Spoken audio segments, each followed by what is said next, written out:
کیونکہ انہوں نے اسرائیل میں حماقت کی اور اپنے پڑوسیوں کی بیویوں سے زناکاری کی اور میرا نام لے کر جھوٹی باتیں کہیں جن کا میں نے ان کو حکم نہیں دیا تھا۔ خداوند فرماتا ہے میں جانتا ہوں اور گواہ ہوں۔ خداوند کی زندہ اور پاک کلام میں سے یرمیہ کی کتاب اس کا 29واں باب۔ اب یہ اس خط کی باتیں ہیں جو یرمیہ نبی نے یروشلم سے باقی بزرگوں کو جو اسیر ہو گئے تھے اور کاہنوں اور نبیوں اور ان سب لوگوں کو جن کو نبوکدنضر یروشلم سے اسیر کر کے بابل لے گیا تھا، اس کے بعد کے یکونیہ بادشاہ اور اس کی والدہ اور خواجہ سرا اور یہودا اور یروشلم کے عمرا اور کاریگر اور لوہار یروشلم سے چلے گئے تھے۔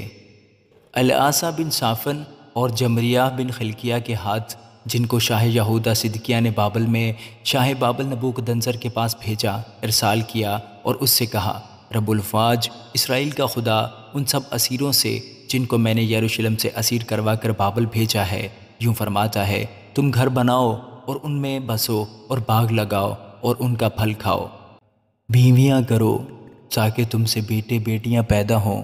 اور اپنے بیٹوں کے لیے بیویاں لو اور اپنی بیٹیاں شوہروں کو دو تاکہ ان سے بیٹے بیٹیاں پیدا ہوں اور تم وہاں پھلو پھولو اور کم نہ ہو،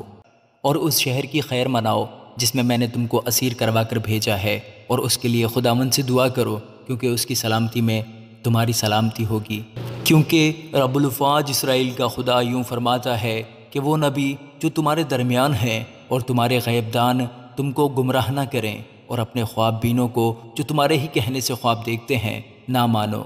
کیونکہ وہ میرا نام لے کر تم سے جھوٹی نبوت کرتے ہیں، میں نے ان کو نہیں بھیجا، خداوند فرماتا ہے۔ کیونکہ خداوند یوں فرماتا ہے کہ جب بابل میں 70 برس گزر چکیں گے تو میں تم کو یاد فرماؤں گا اور تم کو اس مکان میں واپس لانے سے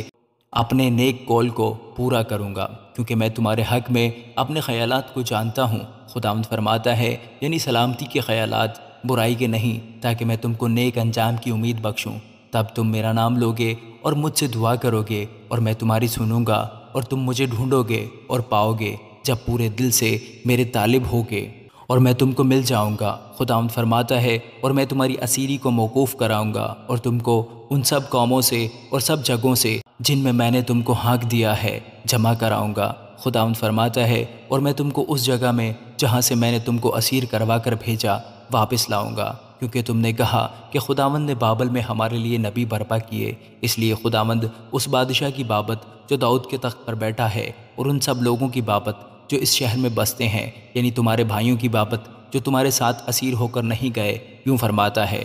رب الفاظ یوں فرماتا ہے کہ دیکھو میں ان پر تلوار اور کال اور وبا بھیجوں گا، اور ان کو خراب انجیروں کی مانند بناؤں گا جو ایسے خراب ہیں کہ کھانے کے قابل نہیں، اور میں تلوار اور وبا اور کال سے ان کا پیچھا کروں گا، اور میں ان کو زمین کی سب سلطنتوں کے حوالہ کروں گا کہ دھکے کھاتے پھریں اور ستائے جائیں، اور سب قوموں کے درمیان جن میں نے ان کو ہانک دیا ہے لعنت اور حیرت اور سسکار اور ملامت کا باعث ہوں، اس لیے کہ انہوں نے میری باتیں نہیں سنی، خداوند فرماتا ہے۔ جب میں نے اپنے خدمت گزار نبیوں کو ان کے پاس بھیجا، ہاں میں نے ان کو بروقت بھیجا، پر تم نے نہ سنا، خداوند فرماتا ہے۔ بس تم اے اسیری کے سب لوگوں جن کو میں نے یروشلم سے بابل کو بھیجا ہے، خداوند کا کلام سنو۔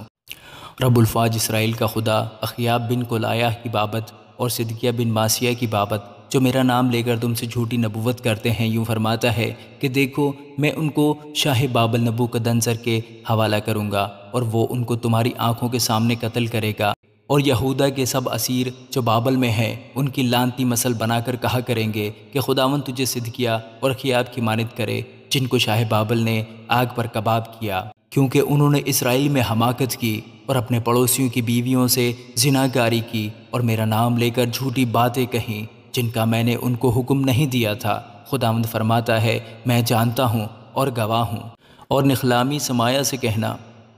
کہ رب الفاج اسرائیل کا خدا یوں فرماتا ہے، اس لیے کہ تو نے یروشلم کے سب لوگوں کو اور صفنیہ بن ماسیہ کاہن اور سب کاہنوں کو اپنے نام سے یوں خط لکھ بھیجے کہ خداوند نے یہوید کاہن کی جگہ تجھ کو کاہن مقرر کیا کہ تو خداوند کے گھر کے ناظموں میں ہو، اور ہر ایک مجنون اور نبوت کے مدعی کو قید کرے اور کاٹ میں ڈالے۔ پس تو نے انتوتی یرمیہ کی جو کہتا ہے کہ میں تمہارا نبی ہوں گوشمالی کیوں نہیں کی؟ کیونکہ اس نے بابل میں یہ کہلا بھیجا ہے کہ یہ مدت دراز ہے، تم گھر بناؤ اور بسو اور باغ لگاؤ اور ان کا پھل کھاؤ۔ اور صفنیہ کاہن نے یہ خط پڑھ کر یرمیہ نبی کو سنایا۔ تب خداوند کا یہ کلام یرمیہ پر نازل ہوا کہ اسیری کے سب لوگوں کو کہلا بھیج کہ خداوند اخلامی سمایہ کی بابت یوں فرماتا ہے، اس لیے کہ سمایہ نے تم سے نبوت کی حالانکہ میں نے اسے نہیں بھیجا، اور اس نے تم کو جھوٹی امید دلائی۔ اس لیے خداوند یوں فرماتا ہے کہ دیکھو، میں نخلامی سمایہ کو اور اس کی نسل کو سزا دوں گا۔